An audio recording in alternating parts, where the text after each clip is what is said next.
Les décès d'hommes puissants comme Buhari sont là pour sonner comme un rappel, pour nous faire comprendre que peu importe votre niveau de puissance, peu importe votre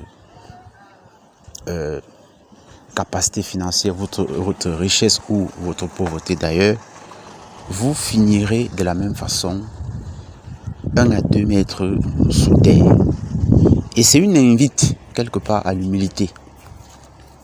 C'est une invite à l'humilité, à comprendre que vous soyez puissant, ce n'est pas ça qui compte. Vous n'en demeurez pas moins homme. Et vous devez être humble. Vous devez être humble. Les amis, il y a un ouvrage que je vous invite à lire. Il est de Sénèque. Le titre, c'est de la brièveté de la vie. Sénèque y explique que les hommes se plaignent de la brièveté de la vie, alors qu'en réalité, ils devraient se plaindre de la façon dont ils utilisent le temps qui leur est imparti. Lorsque vous dédiez le temps qui vous est imparti à des futilités, il est normal qu'au soir de votre vie, vous considériez que vous n'avez pas assez vécu et que vous sollicitiez même auprès de l'Éternel une rallonge.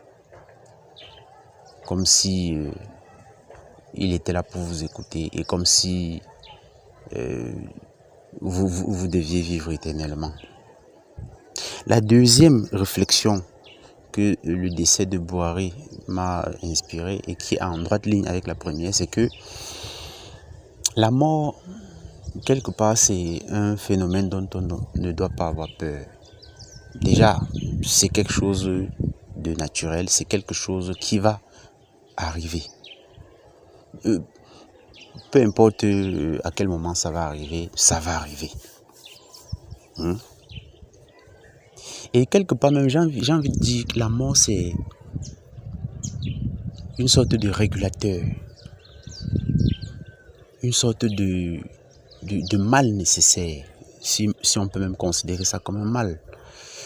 Parce que serait le monde si les gens ne mourraient pas?